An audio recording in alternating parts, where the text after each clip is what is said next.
Boa noite, gente.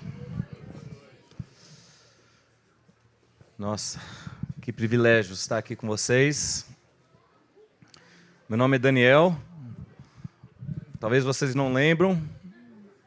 Tinha um cara com cabelo preto antes. É o mesmo cara, só um pouco mais sábio. E a primeira observação que eu tenho é que vocês leiam a Bíblia bem literalmente, especialmente Gênesis 1, sejam férteis e multipliquem-se. Gente, de onde veio esses meninos todos? Mas realmente é um grande privilégio estar aqui com vocês novamente. Obrigado por nos receber tão bem, com tanto amor. E é muito bom estar aqui de novo. Vamos ver se o meu português dá conta. Mas o Tiago me ajudou, como sempre. Mas, gente, eu vou orar e a gente pode começar. Oh, Deus, esse realmente é o nosso desejo hoje, de contemplá-lo. E, Pai, eu peço que o Senhor nos ajude a fazer exatamente isso através da Tua palavra, hoje à noite. Queremos contemplar com novos olhos a riqueza do nosso Senhor Jesus Cristo. Então, faça isso hoje. Esse é o meu pedido, o meu desejo, em nome de Jesus. Amém. Então, alguns meses atrás, eu estava conversando com o Jeff sobre tudo que tem acontecido na CH, como vocês estão como igreja em geral, e coisas desse tipo, né? E naquela época eu estava no meio de um estudo, me preparando para pregar através da carta aos Colossenses, na minha própria igreja lá nos Estados Unidos. E naquela fase da minha preparação, ainda era bem cedo no processo, mas o tema principal da carta já havia se tornado bastante claro, que é nada menos que a absoluta suficiência e supremacia de Jesus Cristo sobre todas as coisas. E eu pensei, não há nada que a CH mais precise do que essa verdade novamente. E a razão que eu sei que isso é verdade para vocês é que não há nada que qualquer um de nós precise mais do que essa verdade. Seja em tempos desafiadores, ou tempos de bênção, tempos de abundância, todos nós precisamos de nossos olhos fixos em Jesus. Então, essa é a minha maior esperança para esse fim de semana e o nosso tempo juntos. Que simplesmente contemplemos, igual acabamos de cantar, contemplemos Cristo em Colossenses, não na carta toda, a gente não vai ter tempo de trabalhar a carta toda, mas pelo menos em um capítulo de Colossenses, que é o que vamos trabalhar através dessas 3 sessões que a gente vai ter juntos. Então, agora, antes de nos voltarmos para o capítulo 1 de Colossenses, tem uma pergunta importante a ser feita. Por que essa carta foi escrita? É uma das perguntas mais importantes a se fazer quando se aborda uma epístola do Novo Testamento, porque, como vocês sabem, todas as cartas foram escritas para tratar de algum assunto, um certo assunto, bem específico. Embora Colossenses demore um pouco para chegar ao propósito específico da carta, Paulo acaba chegando lá no capítulo 2. Então, a gente não vai entrar nos detalhes hoje, mas Paulo está procurando fortalecer uma igreja que foi abalada por um tipo de falso ensino que estava fazendo com que muitos duvidassem e questionassem sua fé em Cristo. E esse questionamento da fé veio por causa de um ensino cheio de regras, regulamentos legalistas que vemos descritos no final do capítulo 2. Então, Marcos vai começar no capítulo 2, versículo 20. Olha comigo. Já que vocês morreram com Cristo para os princípios elementares deste mundo, por que, como se ainda pertencessem a Ele, vocês se submetem a regras? Não manuseie. Não prove, não toque. Todas essas coisas estão destinadas a perecer pelo uso, pois se baseiam em mandamentos e ensinos humanos. Essas regras têm, de fato, aparência de sabedoria, com sua pretensa religiosidade, falsa humildade e severidade com o corpo, mas não têm valor algum para refrear os impulsos da carne. Então, num contexto repleto de ensinos humanos, uma pretensa religiosidade, talvez vocês conhecem isso de fora. O objetivo de Paulo, ao escrever essa carta aos Colossenses, é que seus corações sejam fortalecidos em meio a essa confusão toda de um falso ensino dentro da igreja. Mas como que Paulo vai alcançar esse objetivo dele, de encorajar, de fortalecer a igreja? Agora podemos voltar para o capítulo 1. E o fato é que a resposta dessa pergunta não é nada misteriosa, chamativa ou surpreendente. A resposta é simplesmente em Cristo. Em Cristo. É em Cristo que encontramos os nossos corações fortalecidos, unidos em amor, cheios da riqueza do pleno entendimento, que são todos os objetivos de Paulo aqui na carta. E vemos isso logo de cara, mesmo nos primeiros versículos. Vejam comigo no versículo 1. Paulo, apóstolo de Cristo Jesus, pela vontade de Deus, e o irmão Timóteo, aos santos e fiéis irmãos em Cristo que estão em Colossos. A vocês, graça e paz da parte de Deus, nosso Pai, e do Senhor Jesus Cristo.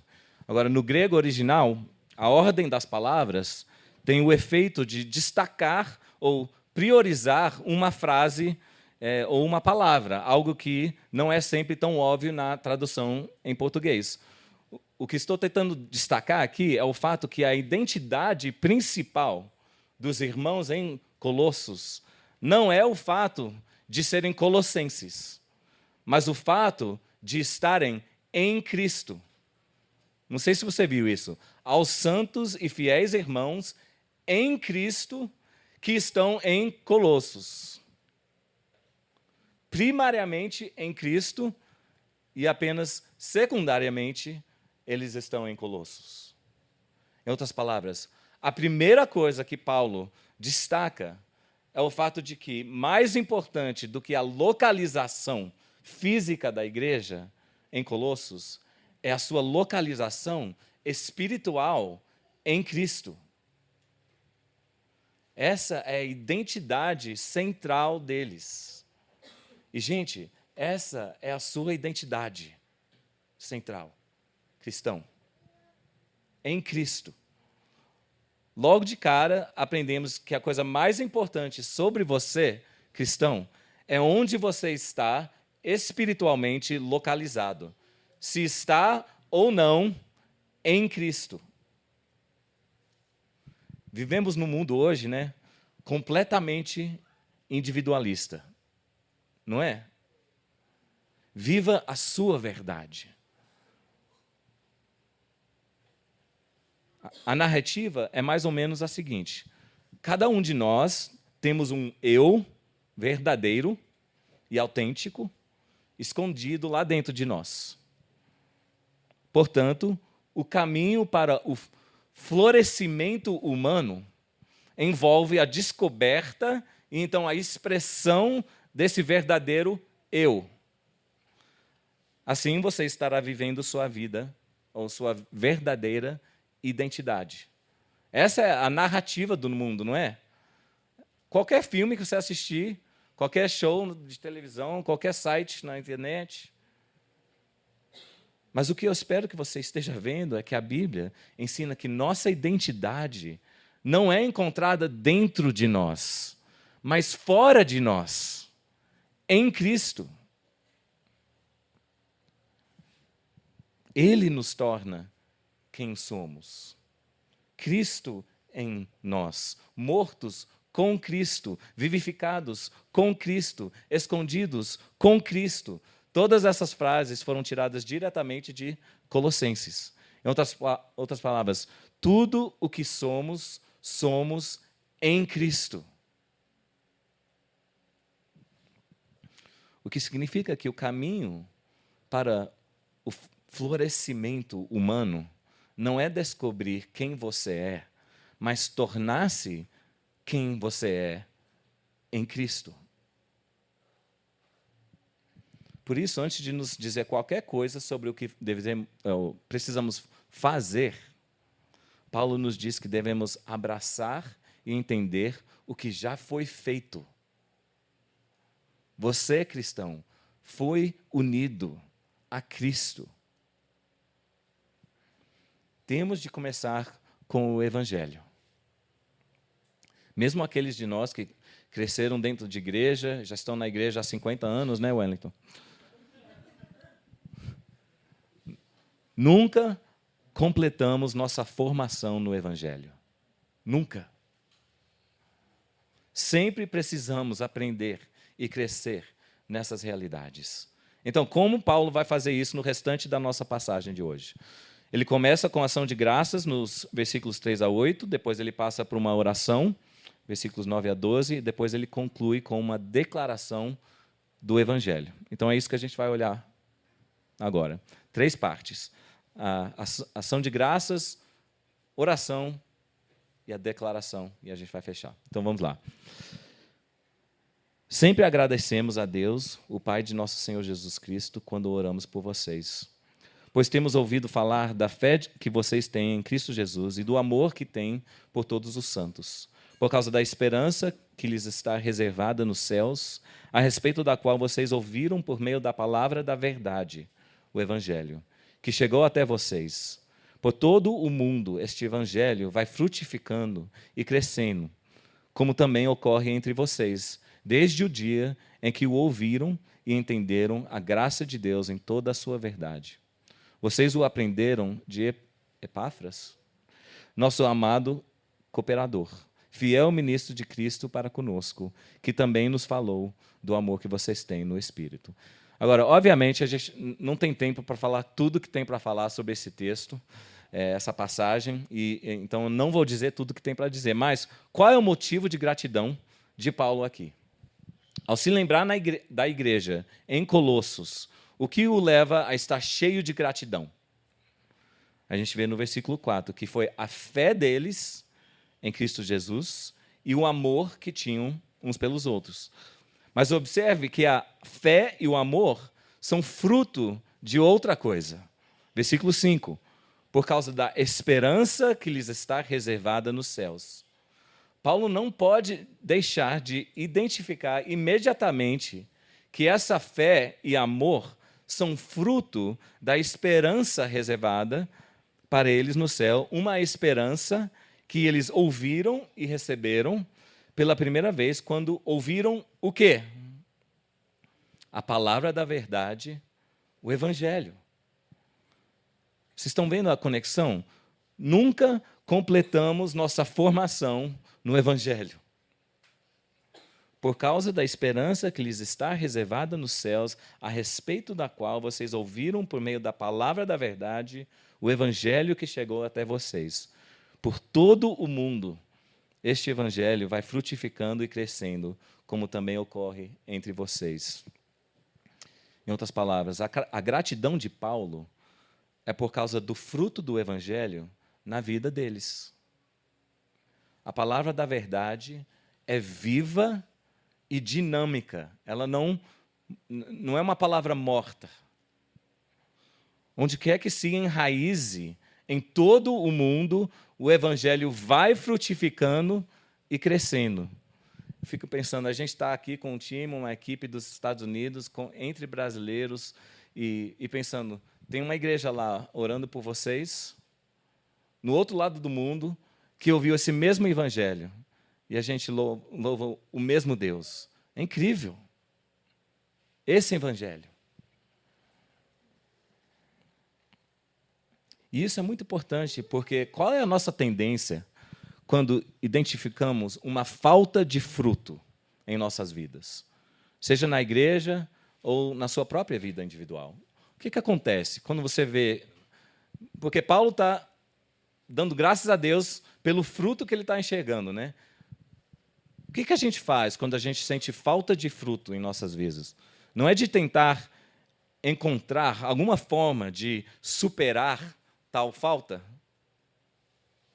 Talvez a resposta esteja em algum novo ensino especial, alguma nova metodologia, alguma nova visão de santificação ou estratégia de crescimento espiritual, seja o que for. Qualquer coisa que nos tire da rotina, né? E era exatamente isso que estava acontecendo em Colossos.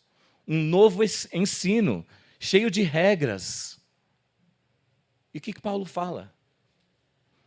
O que chamou a minha atenção é o seguinte: é simplesmente o Evangelho. O verdadeiro Evangelho, que vai frutificando e crescendo onde quer que seja plantado. É o que o Evangelho faz. É a natureza do Evangelho. Ele é incapaz de fazer outra coisa. O que significa que a igreja, ou o cristão individual, que não esteja frutificando e crescendo, está nessa posição exatamente porque ele se afastou do Evangelho, da palavra da verdade. Não porque esteja faltando alguma fórmula mágica, ou conhecimento secreto, ou ensino especial. São esse tipo de coisa que a igreja em Colossos estava recebendo. O que precisamos é voltar a Cristo.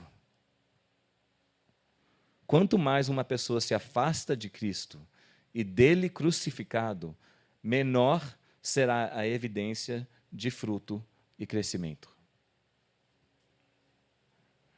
Portanto, a solução não será encontrada em uma metodologia. Deu certo. A solução é sempre voltar para a palavra da verdade, o Evangelho. É Ele que produz fruto. Paulo está chamando nossa atenção de volta para o alicerce, que é Cristo. É isso que nos manterá, nos sustentará e produzirá frutos. E porque ele sabe que é isso que nos manterá e nos sustentará, é exatamente por isso que ele ora nos versículos 9 a 12. Em outras palavras, ele está cheio de gratidão por tudo que ele tem visto na vida dos colossenses, versículos 3 a 8, mas agora ele vai orar e pedir para Deus que os encha com mais dessas coisas, mais dessas mesmas coisas que ele já está enxergando neles. Ele está pedindo a Deus para acender a chama das brasas do que já existe. Portanto, veja agora os versículos 9 a 12. Por essa razão, desde o dia em que o ouvimos, não deixamos de orar por vocês e de pedir que, aqui é onde a oração começa, o conteúdo da oração, sejam cheios do pleno conhecimento da vontade de Deus, com toda a sabedoria e entendimento espiritual. Não importa o quanto ele esteja seguro da fé, da esperança e do amor deles, Paulo ora por mais. Mais de Deus, mais de Cristo, mais, com glória cada vez maior. Mas sempre e sempre mais. Essa é a vida cristã. Mais de Cristo. E por isso Paulo ora para que eles sejam cheios do conhecimento da vontade de Deus, em toda a sabedoria e entendimento espiritual. E como seria? Como seria se Deus realmente respondesse essa oração de Paulo? Versículo 10. Frutificando em toda boa obra, crescendo no conhecimento de Deus e sendo fortalecidos com todo o poder, de acordo com a força da sua glória, para que tenham toda a perseverança e paciência com alegria, dando graças ao Pai, que nos tornou dignos de participar da herança dos santos no reino da luz. É uma oração imensa, não é? Você percebeu a magnitude e o escopo do que Paulo está pedindo aqui? Escopo. Vocês entenderam? Ele só está pedindo o seguinte: que eles sejam cheios de toda a sabedoria e entendimento espiritual, plenitude de conhecimento, para que em tudo possam agradá-lo, frutificando em toda boa obra e fortalecidos com todo o poder, para que tenham toda a perseverança. É só isso. Não é nada, não. E, sinceramente, isso me desafia profundamente. Tipo assim, você tem a coragem de fazer esse tipo de oração para si mesmo? Você tem fome e sede de justiça dessa forma? Você faz esse tipo de oração por sua própria vida, sua jornada cristã, por sua esposa, seu marido, seus filhos. E tem muitos filhos agora. Por seus irmãos em Cristo. Você viu a oração dele?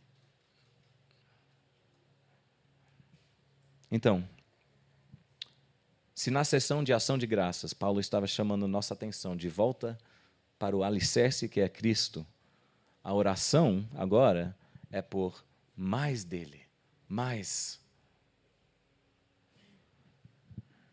Mas é aqui que tudo isso tem nos levado, desde a ação de graças até a oração. Toda a vida cristã flui do fato de que Deus, no versículo 12, nos tornou dignos de participar da herança dos santos no reino da luz. Agora, eu não gosto muito da tradução aqui no português. No original, a frase nos tornou dignos contém a ideia de qualificação. A mesma ideia que temos quando pensamos nas qualificações para a Copa Mundial, as qualificações para um atleta, de um atleta para um esporte, né? Essa é a ideia dessa frase. De fato, foi usada na área de esporte mesmo, nas Olimpíadas originais, gregas.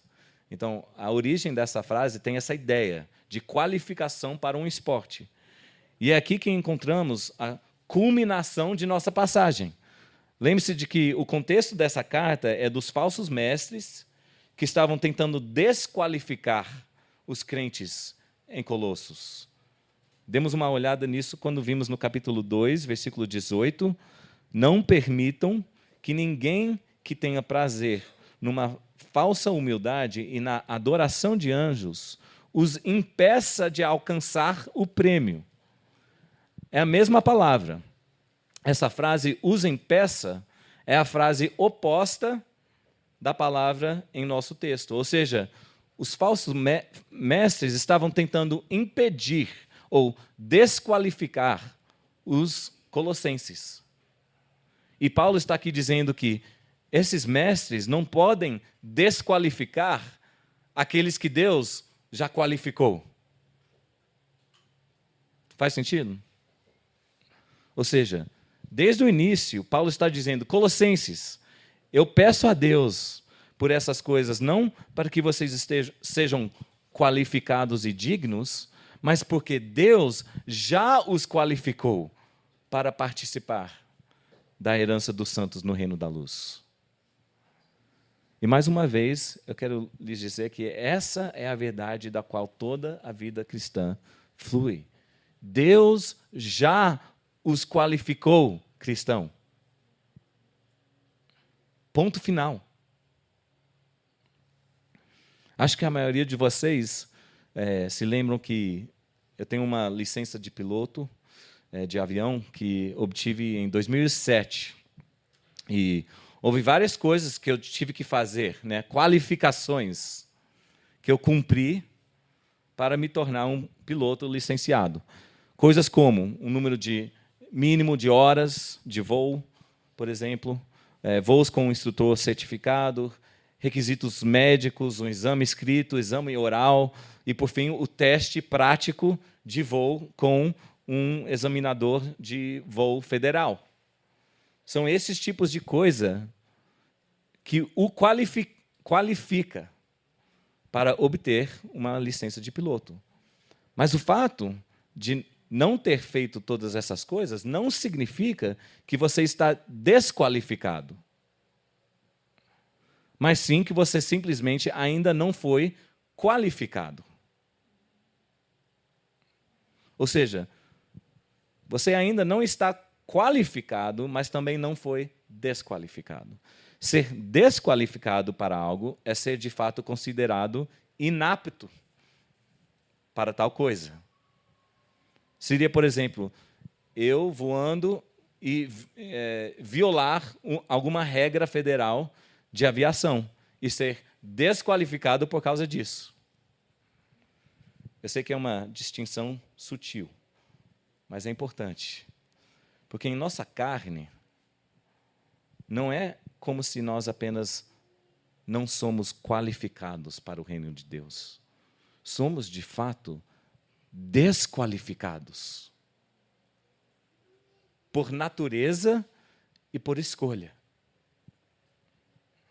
Nascemos pecadores. Odiadores de Deus na carne. Mortos em nossos pecados. São apenas alguns termos bíblicos. Entende o que eu quero dizer? A Bíblia não diz que apenas não somos filhos de Deus. Ela diz que, como os outros, éramos, por natureza, merecedores da ira. Somos desqualificados. Mas, eis o que Paulo está nos dizendo hoje. Deus os qualificou. Deus nos tornou dignos. E como que ele fez isso?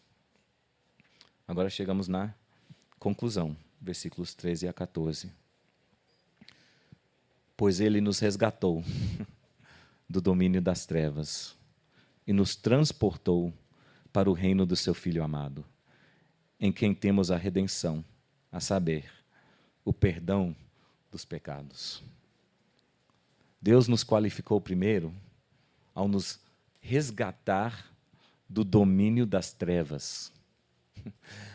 Para nós aqui em 2025 é uma linguagem um pouco arcaica, não é? O domínio das trevas, o reino de seu Filho amado, redenção, que palavras são essas? O que isso tem a ver comigo hoje? Tipo, você não sabe que eu tenho problemas reais, como contas para pagar, meus estudos, filhos, casamento. Há um mundo real diante de mim. Isso não tem nada a ver. Reino das trevas, domínio das trevas. E não só isso, mas eu tenho meus times esportivos, né? Celebridades que eu sigo no Instagram, meu programa favorito. O que o domínio das trevas tem a ver com essas coisas reais da minha vida? Tudo. Essa é a resposta. A ironia é que o maior problema que você e eu temos hoje é, na verdade, o fato de haver tantas distrações da realidade. Realidade virtual. Inteligência artificial. Gente, faz parte das próprias palavras. É artificial. É virtual. Não é a realidade. Isso aqui é a realidade.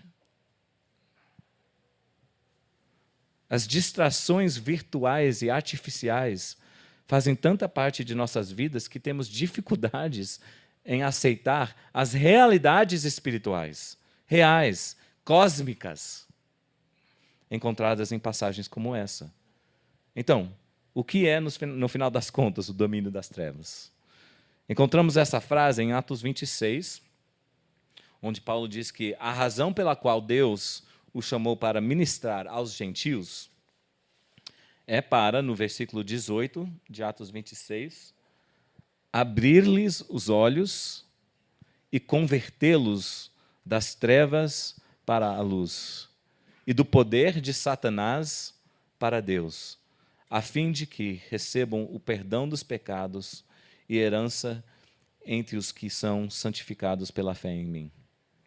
Observe aqui que a conversão das trevas para a luz está em paralelo com a conversão do poder de Satanás para Deus. Em outras palavras, o domínio das trevas é definido de forma mais clara aqui, como sendo o domínio ou a autoridade ou o poder de Satanás. Essa é a realidade de todos os seres humanos do planeta. Não a realidade virtual. Fora de Cristo, é assim que vivemos, como o resto da humanidade. Podemos nos distrair com os times esportivos que amamos. Bora, Galo. Desculpa ao resto. Ou com a mídia social, ou com todo tipo de entretenimento para ajudar a nos distrair. Mas nenhuma dessas coisas são a realidade definitiva. A realidade é que, em suas transgressões e pecados, você está sob a autoridade, sob a esfera, sob o domínio das trevas, ou seja, sob o governo e o poder de ninguém menos que o próprio Satanás. E isso é verdade para todos, sem exceção.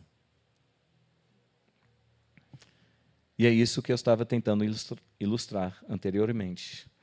Não é que nós simplesmente não somos ainda qualificados, porque isso significaria que talvez a gente podia, melhorar um pouquinho, nos organizar, trabalhar, nos esforçar mais, trabalhar nas qualificações. Mas isso fica longe da realidade e de nossas habilidades. Nós somos desqualificados. Com certeza. Se quisermos, podemos ignorar ou silenciar essa realidade, mas isso não a torna menos verdadeira. Sem Cristo, essa é a sua realidade. Mas hoje estamos falando de boas novas, e é aí que reside a beleza do Evangelho.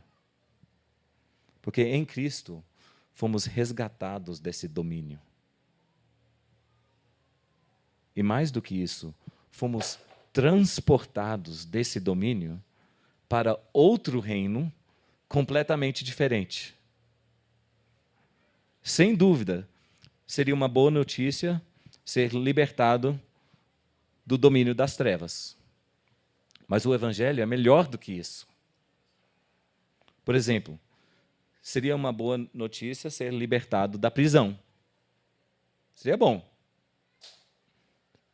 Mas se você fosse libertado para simplesmente acabar na rua, isso seria boa notícia?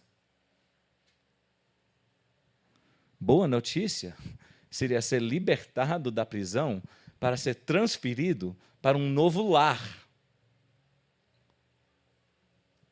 A boa notícia é que fomos resgatados para sermos transportados para outro domínio, para outra autoridade, outro poder, ou seja, para o reino do seu Filho amado.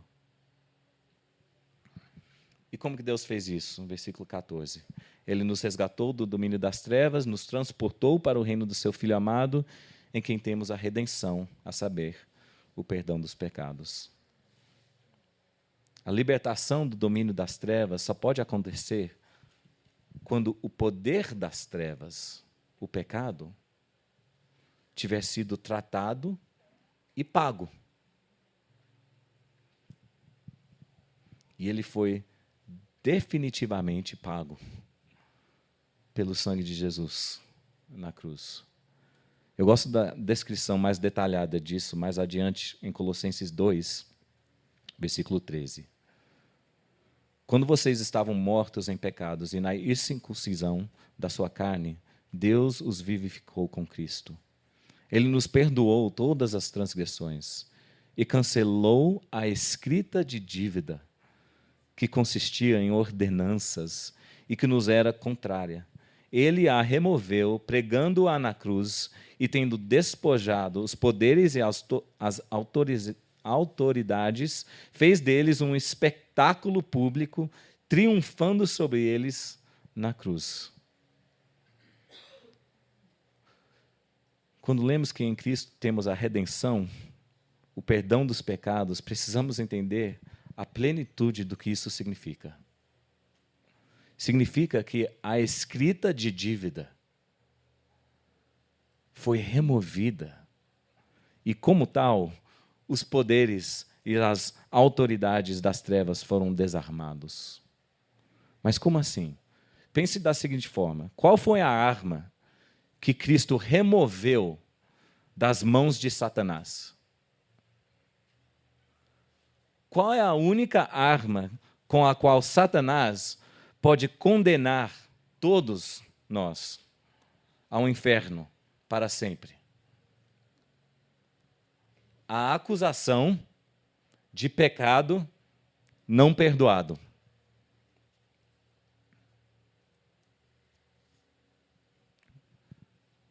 Veja bem, se Satanás puder levar uma pasta para o tribunal de Deus, cheia de suas dívidas, eu lamento dizer, mas você está condenado. Mas, se a escrita de dívida foi cancelada, Satanás literalmente não tem nada contra você. Ele foi desarmado. Não há nenhum processo contra você. Gente, em Cristo, a escrita de dívida foi removida. O preço da redenção foi pago. Satanás e seus minions foram desarmados.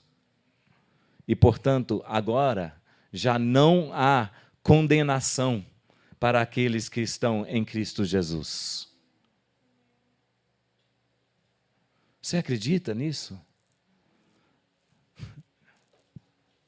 Como eu falei, não existe formação do Evangelho. Paulo está suplicando a Deus em favor dos colossenses, para que eles se lembram dessa verdade fundamental. E, gente, isso não é novidade da parte de Deus, é o próprio coração de Deus. Sempre foi assim, mesmo no Velho Testamento. Vou te dar alguns exemplos aqui. Isaías 43, 25. Sou eu mesmo, aquele que apaga suas transgressões por amor de mim e que não se lembra mais de seus pecados. Foi para o meu benefício que tanto sofri. Em teu amor me guardaste da cova da destruição. Lançaste para trás de ti todos os meus pecados. Isaías 38, 17. Quem é comparável a ti, ó Deus? Miqueias 7. Que perdoas o pecado e esqueces a transgressão do remanescente da sua herança. Tu que não permaneces irado para sempre, mas tens prazer em mostrar amor, de novo terás compaixão de nós. Pisarás as nossas maldades e atirarás todos os nossos pecados nas profundezas do mar. Ó, uma das minhas favoritas, Salmo 103. Ele não nos trata conforme os nossos pecados, nem nos retribui conforme as nossas iniquidades. Pois como os céus se elevam acima da terra, assim é grande o seu amor para com os que o temem. E como o Oriente está longe do Ocidente, assim ele afasta para longe de nós as nossas transgressões. Vocês ouviram? Ele não se lembra mais de seus pecados. Ele perdoa o pecado, esquece a transgressão, pisa as nossas maldades, lança os nossos pecados nas profundezas do mar, não nos retribui conforme as nossas iniquidades, e como o Oriente está longe do Ocidente, assim Ele afasta para longe de nós as nossas transgressões. É incrível.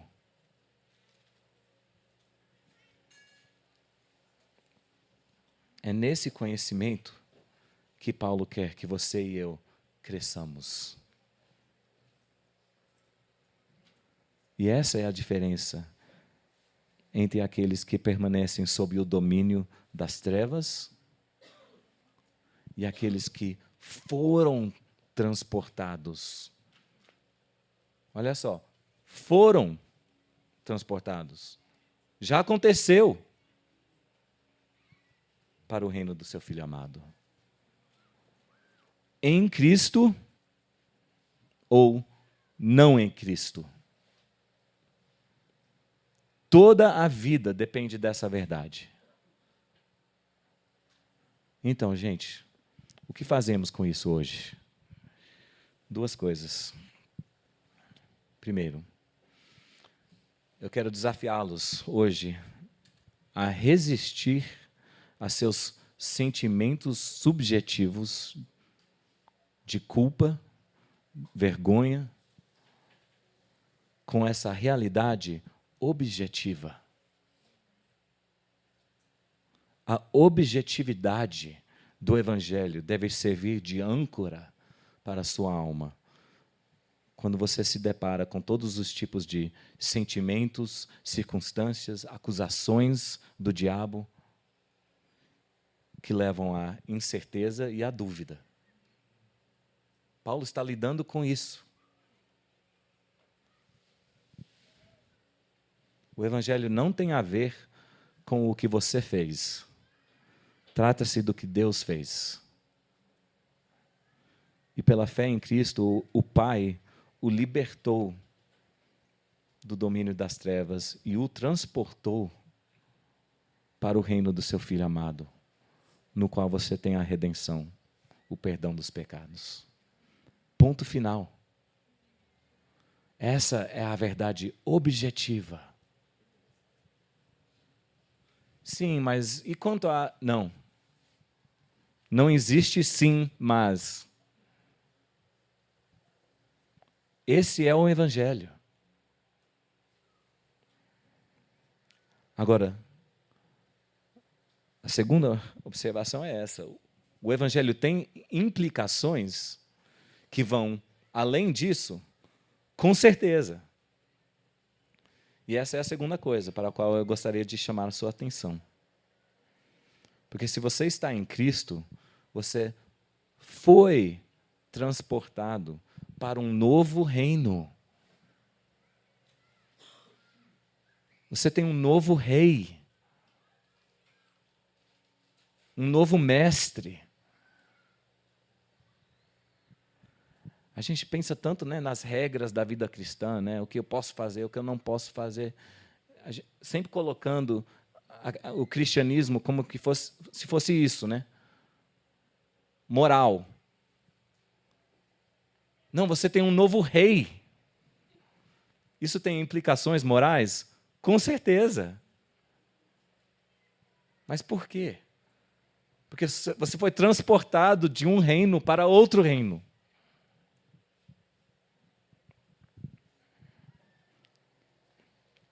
Não fomos resgatados do domínio das trevas para depois vagarmos sem rumo pelo deserto.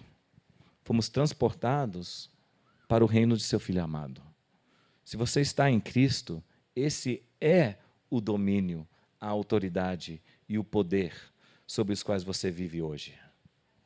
Você não está mais sob a autoridade ou o poder de um Satanás tirano. Mas mesmo assim, ainda está sob a autoridade. Agora você vive sob o domínio, o governo e a autoridade do Rei Jesus.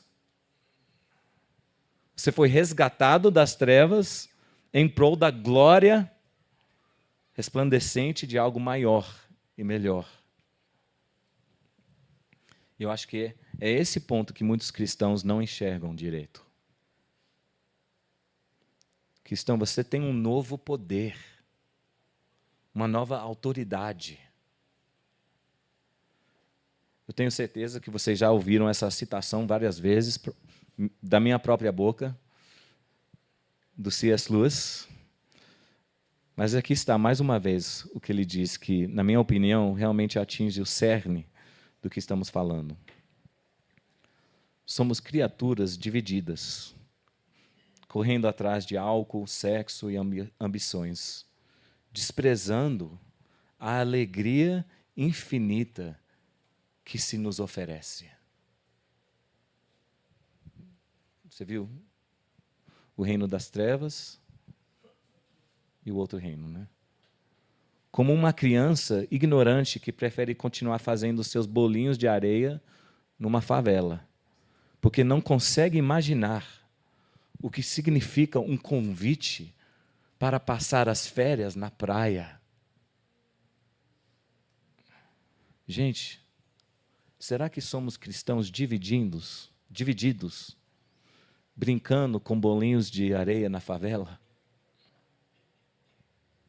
O Evangelho não nos transfere apenas do domínio das trevas, mas nos transporta para um reino totalmente novo. Talvez o que mais precisamos hoje é de enxergar essa realidade novamente, pelas lentes do Evangelho, e voltar para o Evangelho. Essa é a minha oração. Vamos orar por isso. Oh Deus, eu peço que o Senhor faça isso em nós. Volte os nossos corações, ó Deus, para Cristo. E, Pai, nos ajude a enxergar a oferta de férias na praia, em comparação com bolinhos de areia na favela.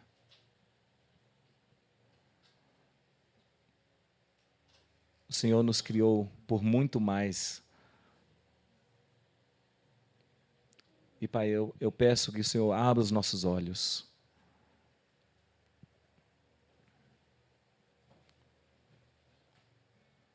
Nos ajude, ó Deus, a contemplar a Cristo durante esse fim de semana. Essa é a minha oração, em nome de Jesus. Amém.